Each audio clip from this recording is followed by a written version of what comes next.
Yanzu kuma sai a gyara zama domin sauraron labarun duniya tare da Tahir Amin Rajiola.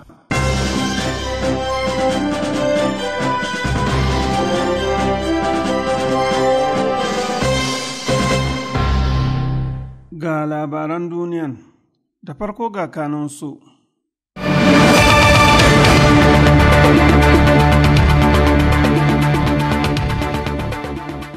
Dakarun IRGC a nan ƙasar Iran sun gudanar da atisayin kare tsibiran ƙasar guda uku a cikin tekun Farisa. A Falasɗinu da aka mamaye kuma dubban likitoci ne suka fara ƙoƙarin ficewa da ƙasar da sauri saboda matsalolin siyasar haramtacciyar ƙasar. Sai kuma Najeriya, inda za ku ji cewa masu zanga-zanga sun fasa kofar shiga majalisar dokokin kasar a Abuja sun kuma shiga a harabar majalisar ta farko. Yanzu kuma ga cikakkun labaran. Rundunar ruwa ta dakarun kare juyin juya hali musulunci na kasar Iran sun gudanar da atisaye na musamman don kare tsibiran kasar guda uku da suke cikin tekun Farisa a yau Laraba. Tashar talabijin ta Press TV a nan Tehran ta kara da cewa an fara atisayin ne tare da halartar manya-manyan jami'an sojojin kasar wanda suka hada da babban kwamandan IRGC wato Manjo Janar Hussein Salami, kwamandan sojojin ruwa na dakarun IRGC Rear Admiral Ali Riza Tangsiri da sauransu.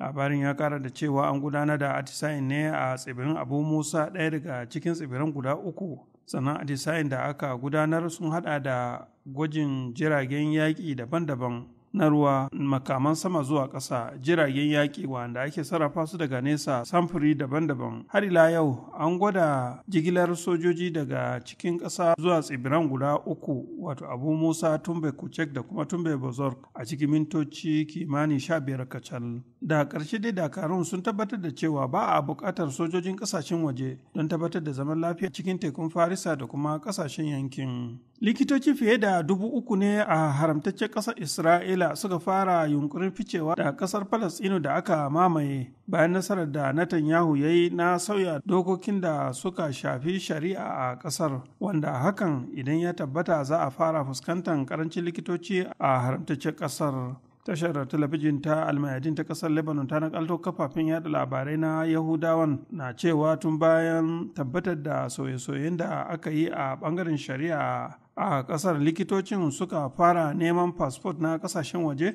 suka kuma fara yunkurin ficewa daga ƙasar da gaggawa. Wani ɗan jarida Bayahude mai suna Nahma Dawik a cikin rahoton da ya watsa a cikin jaridar Isra'il Hayum ya ce ƙoƙarin da wa'annan likitoci suke yi na ficewa daga haramtaccen ƙasar ya nuna cewa ba su yi imani da cewa haramtaccen ƙasar Isra'ila za ta ci gaba da wanzuwa ba.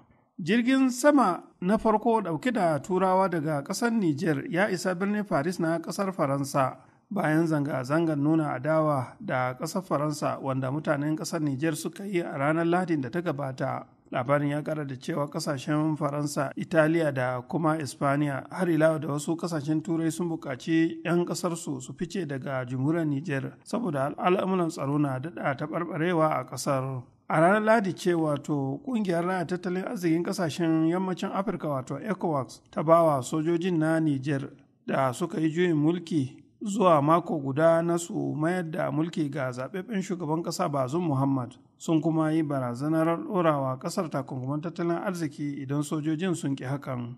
Wasu kafafen yada labarai sun bayyana cewa mai yiwuwa ƙungiyar ECOWAS ta yi amfani da ƙarfin soje don dawo da demokradiyya a jamhuriyar Nijar. Sai dai gwamnatocin ƙasashen Mali, Burkina Faso da kuma Guinea, inda sojoji suka kwace mulki a cikin shekarun da suka gabata, sun nuna goyon bayan su ga sojoji masu juyin mulki a jamhuriyar ta Nijar. A wani jawabin haɗin gwiwa na gwamnatocin ƙasashen Mali da kuma Burkina Faso sun bayyana cewa duk wani farmakin soja a kan jamhuriyar Nijar kamar takalar su da yaƙi ne. Masu sauraro, labaran duniya suna zuwa muku ne daga nan Radio Hausa VOH daga nan birnin Tehran. A Najeriya kuma masu zanga-zanga a birnin Abuja ƙarƙashin jagorancin shugabannin ƙungiyoyin kwadago na ƙasar wanda suka hada da ƙungiyar NLC da kuma TUC sun buɗe ƙofar shiga majalisar dokokin ƙasar na farko da ƙarfi, inda suka shiga cikin harabar majalisar.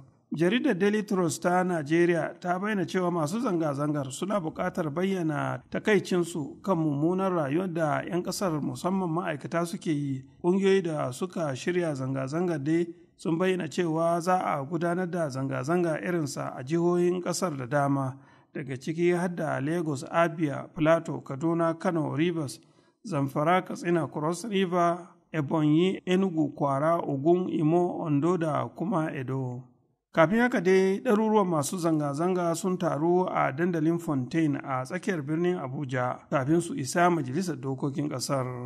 Sojojin ƙasar Rasha sun kai hare-hare mai da martani kan birnin Kiev, babban birnin ƙasar Ukraine, da kuma birnin Odessa na bakin ruwa a tsakiyar daren jiya. Tashar talabijin ta Press TV a nan Tehran ta ce gwamnatin Rasha ta yi amfani da jiragen yaƙi wa'anda ake sarrafa su daga nesa a hare-haren da ta kai kan ƙasar ta Ukraine.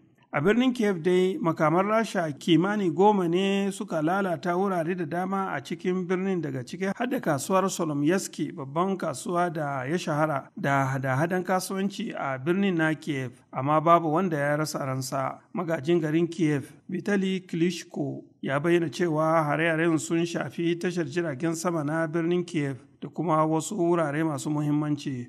Amma garkuwar makaman sama na ƙasar Ukraine sun kakkaɓo makaman Rasha da dama. A birnin Odessa kuma na bakin ruwa, makaman ƙasar Rasha sun lalata wani rumbun ajiyar hatsi ko alkama da wasu wurare masu muhimmanci a birnin. Nan ma ba wanda ya rasa ransa. Masu sauraro, ƙarshen labaran duniyan kenan.